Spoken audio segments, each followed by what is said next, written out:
So yeah, this didn't work with the cables, sadly. But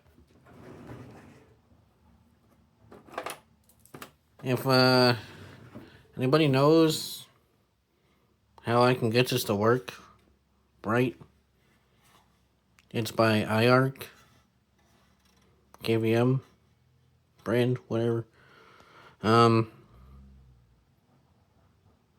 Yeah, it apparently don't work with the DVI to HDMI adapters or cables, so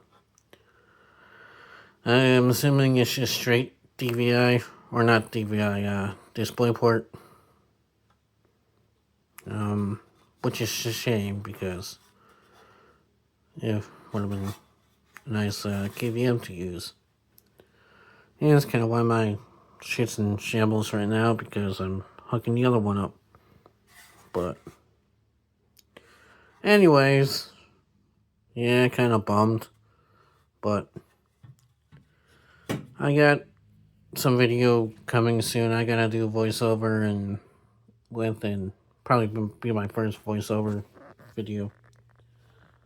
But anyways, to computers, coffee, chaos. But it is what it is. You know,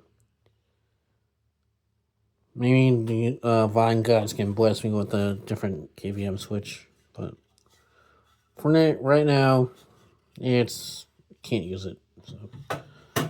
But anyways, doodles.